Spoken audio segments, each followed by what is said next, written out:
Bienvenidos a La Crianza Pacífica, un podcast que propone recuperar la paz que las familias necesitan y merecen para criar hijos felices y competentes. Soy Laura Mascaró y estoy convencida de que cambiando la crianza podemos cambiar el mundo, porque la reforma educativa empieza en tu casa. Este podcast es posible gracias a las personas que apoyan mi labor a través de la plataforma Patreon. Únete en patreon.com/Laura Mascaró y sigue La Crianza Pacífica todos los domingos en iVoox, iTunes, Facebook y YouTube.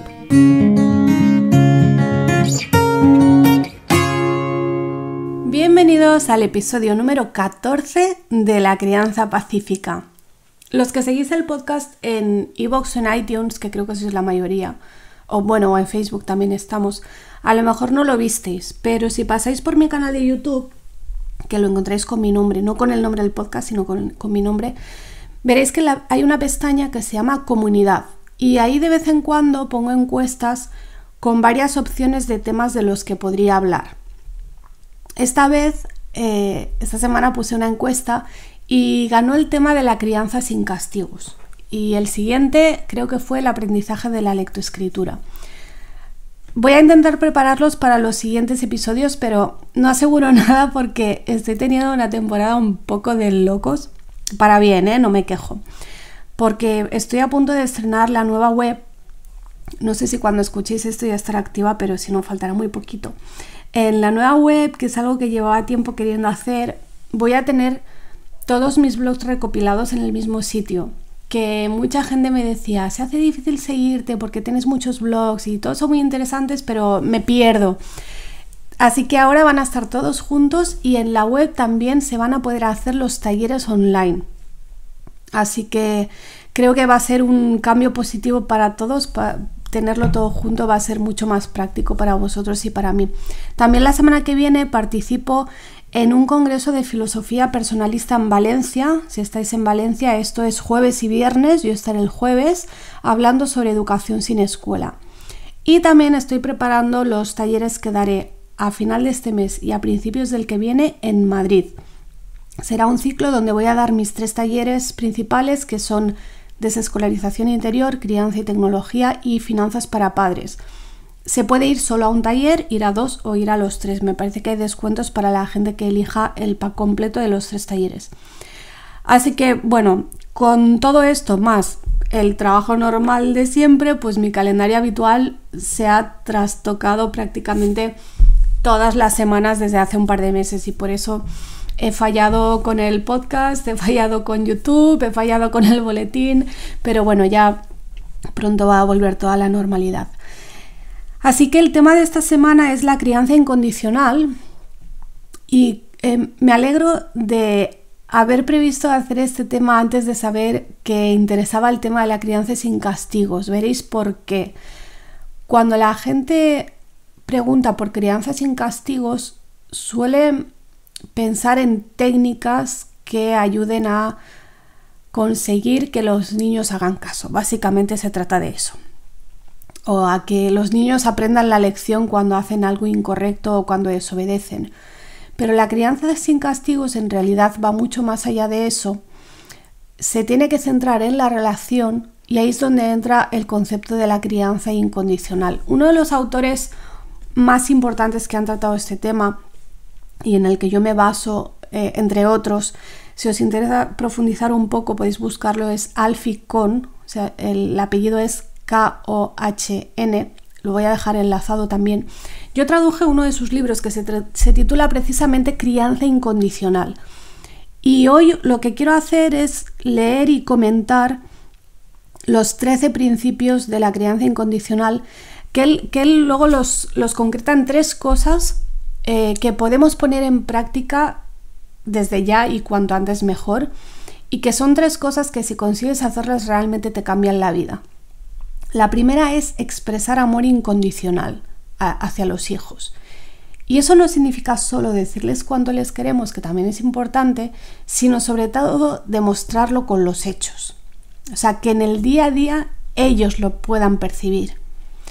La segunda es darles más oportunidades para tomar decisiones. Eso, si habéis hecho algún curso o alguna asesoría conmigo, sabéis que yo insisto mucho en eso.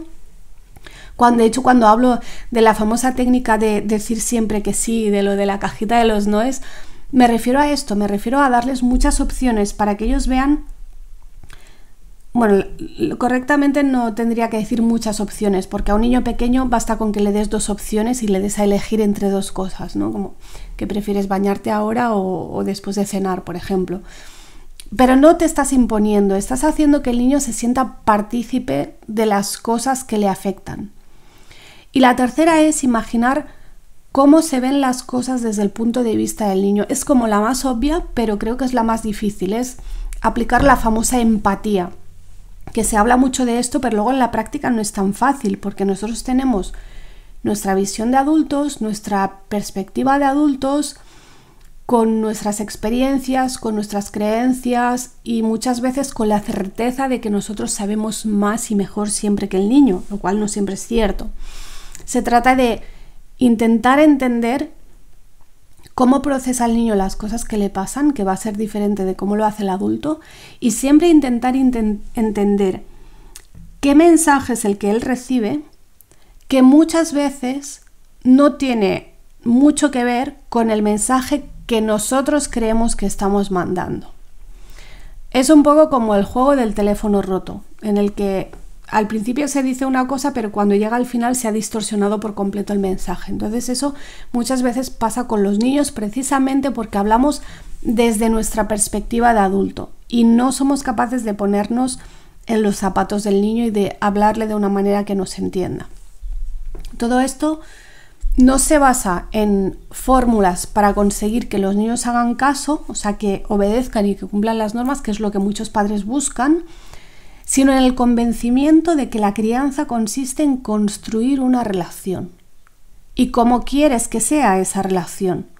¿Quieres que tus hijos confíen en ti, que estén tranquilos y relajados, que sepan que la familia es un lugar seguro, donde se les tiene en cuenta, donde sus necesidades y sus sentimientos importan, donde ellos también tienen voz, donde no tienen que tener miedo de ser vulnerables? ¿O solo quieres niños que no den problemas, que se comporten y que dejen el plato vacío? Para eso hay muchas técnicas, muchas funcionan perfectamente, pero funcionan solo a corto plazo. En el sentido de que el precio que pagas a largo plazo yo creo que no merece la pena. Hablamos, por ejemplo, de las técnicas, algunas técnicas para enseñar a dormir, que sí a corto plazo funcionan, el niño va a dormir, tú vas a descansar, pero estarás activando procesos a nivel psicológico y emocional que van a tener consecuencias a medio y largo plazo que creo que no compensan.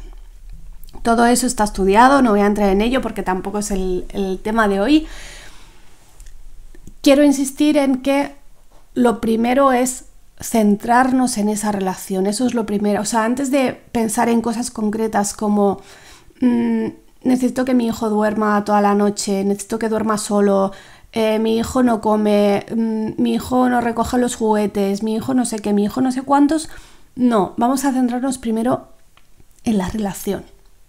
Para ello, Alfie Kohn, en el libro Crianza Incondicional, nos da estos 13 principios que me parecen un resumen perfecto y delicioso de toda esta filosofía de crianza de la que bebe precisamente la crianza pacífica. O sea, este es uno de mis autores base. Otro sería Sandra Dodd, y si queréis otro día os hablo de mis influencias en la crianza. Así que vamos allá con los 13 principios. El primero es ser reflexivo. A veces hay que parar y pensar un poco en lo que estamos haciendo y en por qué lo estamos haciendo y en qué pretendemos conseguir. Que yo ya sé, porque también lo vivo, que en la vorágine del día a día y el agotamiento inherente a la paternidad, sobre todo si también trabajas o si tienes muchos hijos o si tienes niños muy pequeños o con necesidades especiales o demandantes, pues a veces es muy pero que muy difícil, pero realmente merece la pena. El segundo es reconsidera lo que pides. Esto para mucha gente es el punto de inflexión. Cuando consiguen entender esto y consiguen aplicarlo, eso hace todo el cambio. Se trata de que en vez de centrarte en buscar fórmulas o técnicas para que tus hijos hagan lo que pides, plantéate si lo que estás pidiendo es adecuado, incluso si es justo o si es necesario.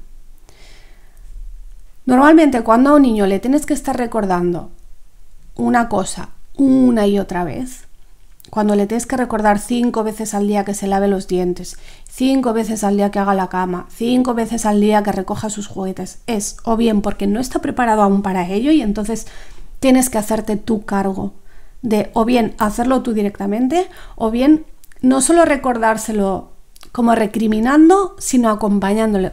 Venga, vamos a hacer esto, lo vamos a hacer los dos juntos, porque no está preparado para ello, o bien porque sencillamente no está entre sus prioridades, está entre las tuyas, y por eso lo pides, obviamente.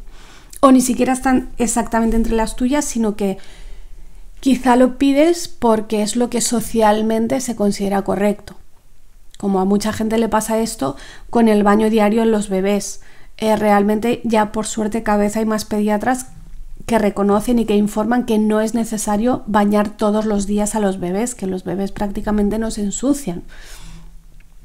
O muchos otros temas que se hacen porque es lo que socialmente está aceptado y pensamos que también tenemos que hacerlo, y nos encontramos con que eso crea un conflicto en nuestra familia y aún así damos más peso a lo que la sociedad ha determinado que se tiene que hacer.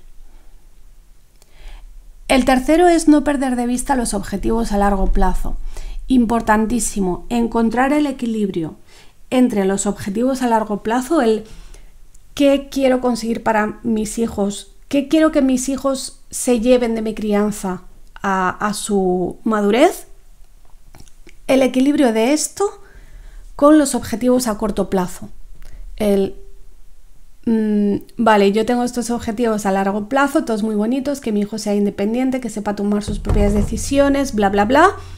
Pero lo cierto es que en el día a día hay que cumplir unos horarios, un calendario y tenemos unas obligaciones y hay que hacerlo. Entonces, esta es una de las primeras actividades que yo planteo en el taller de desescolarización interior. Es establecer los objetivos respecto de la educación de los hijos. Y me doy cuenta tristemente de que la mayoría de padres nunca se lo han planteado o tienen objetivos demasiado vagos y genéricos como quiero que sean felices. Eso es como el típico, el top. Es la respuesta que damos de manera automática. ¿Qué quieres para tus hijos? Que sean felices. Cosa que es que encima ni siquiera depende de nosotros, así que difícilmente podremos hacer algo para conseguirlo. Y difícilmente podremos saber si nos estamos acercando o no. Por eso los objetivos es importante que sean de alguna manera cuantificables, que sean lo más concretos posibles, porque nos van a servir de brújula para tomar las decisiones, de modo que cada vez que vamos a hacer algo, que vamos a tomar una decisión respecto de los hijos, simplemente nos vamos a preguntar, ¿esto me acerca o me aleja de mi objetivo? Y entonces todo es mucho más fácil.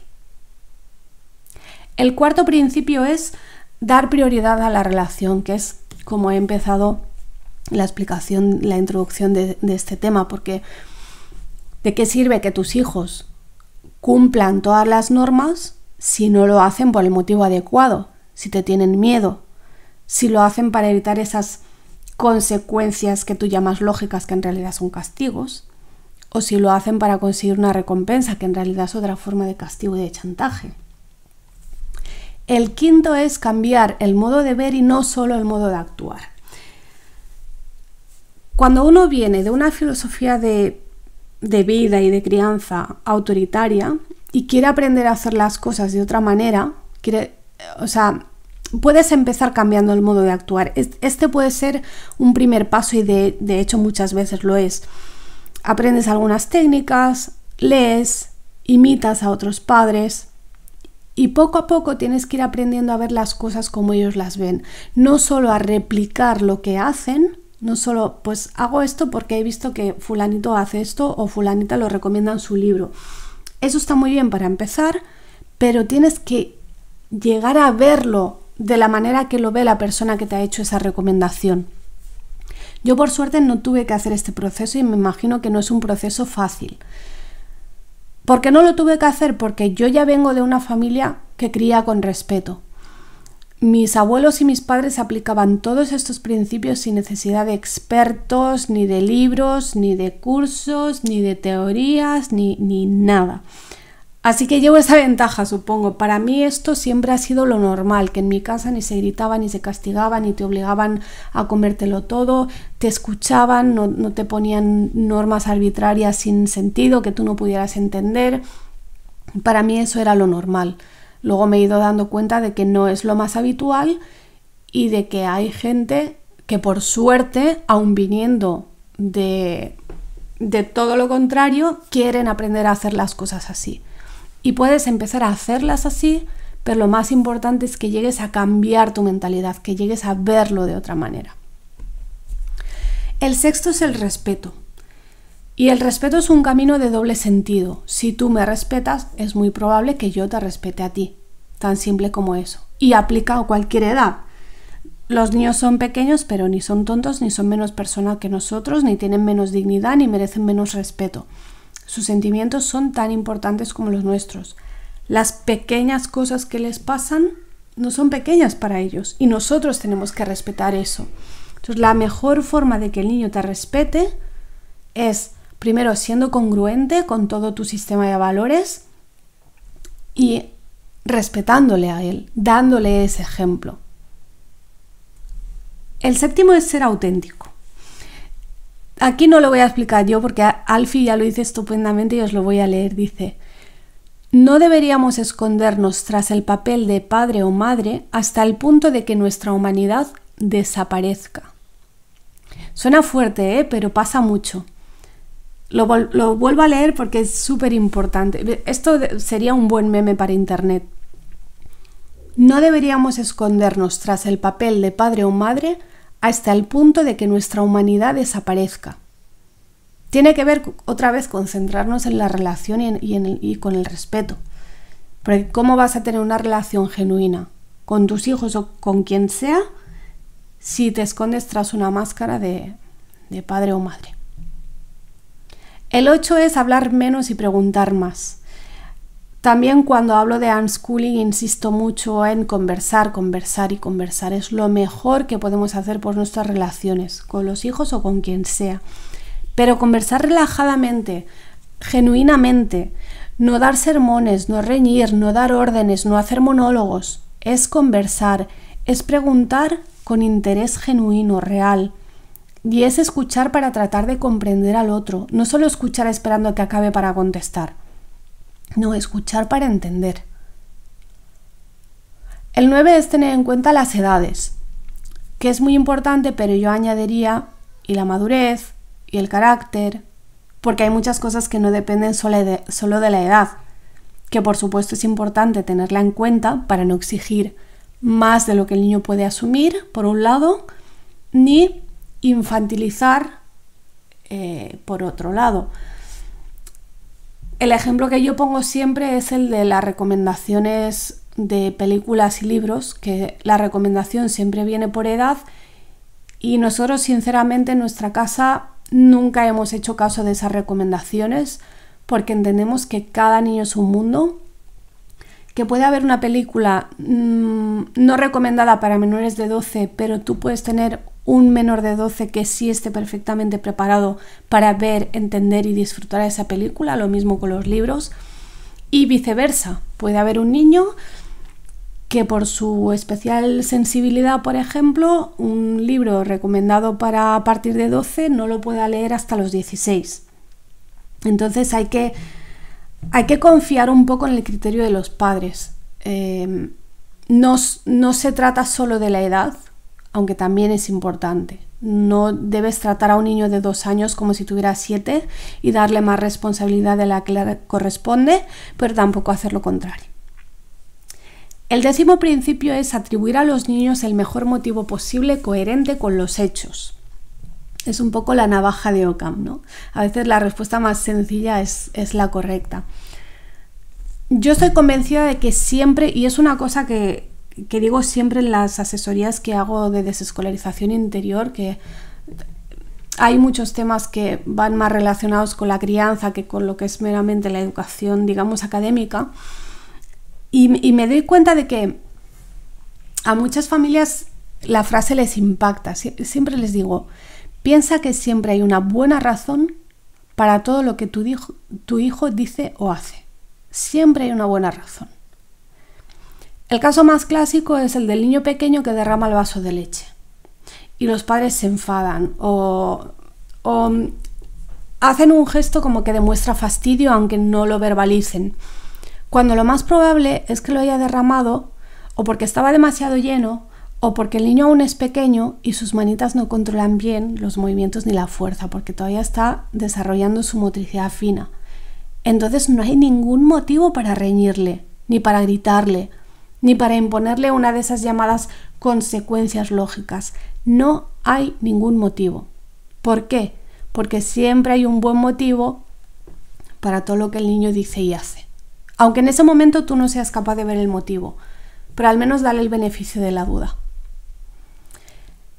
El 11 es no imponer los noes innecesariamente. De esto también he hablado yo muchísimas veces, he hablado del ejemplo de la cajita de los noes, que nunca recuerdo de quién es y me sabe fatal porque a mí me gusta mucho dar siempre crédito de la gente de la que bebo, ¿no? Sé que es alguna madre unschooler que escribe sobre el tema, pero nunca consigo recordar cuál de ellas. Esto consiste en pensar que tienes una cantidad limitada de noes para darle a tu hijo en toda tu vida.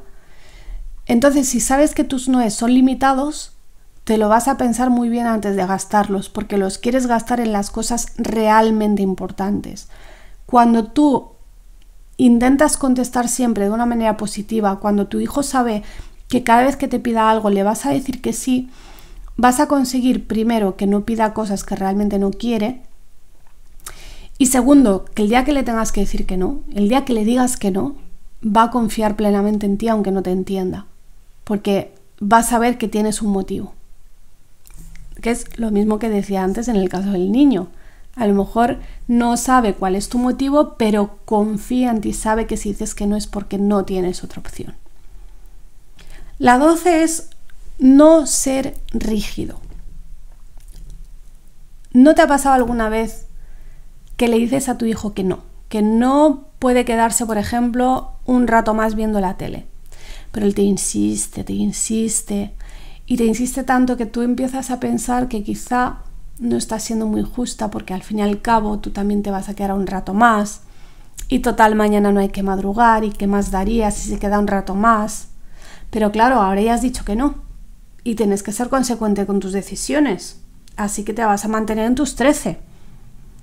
Pues ese es el momento ideal para demostrarle que las normas no están escritas en piedra, que no pasa nada por cambiar de opinión y que sí, que realmente lo más importante es la relación que estáis construyendo.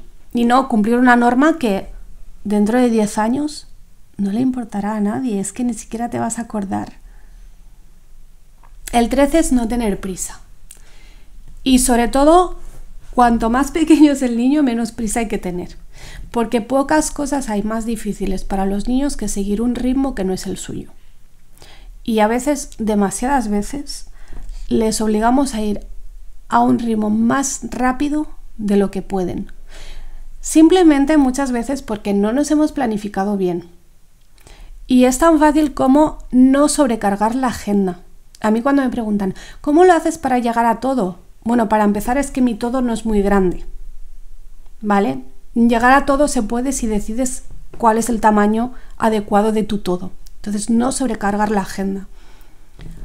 A veces basta con levantarse 10 minutos antes, con reorganizar algunas tareas y automatizar y delegar, como por ejemplo hacer la compra por internet o contratar a alguien que te limpie la casa. Y el concepto que a mí más me gusta, que es el de negligencia selectiva. Todos los días decidir elegir una cosa que ese día se va a quedar sin hacer y que no pase nada. Hay una frase que dice mucho Bey Muñoz de la web de Tigriteando. No sé si la frase es suya, pero sí sé que la ha popularizado ella, que es: los días son largos, los años son cortos. Y es totalmente cierto. O sea, los días cuando tienes niños pequeños se te pueden hacer larguísimos, acabas agotado, pero merece la pena hacer el esfuerzo, porque los años pasan volando.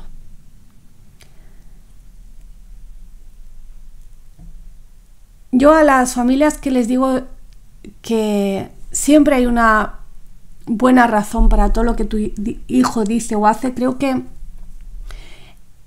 es una de esas frases que resumen toda esta filosofía, que hacen que te centres en la relación, que hacen que aumente la confianza en tus hijos, y si aumenta la confianza está aumentando el respeto.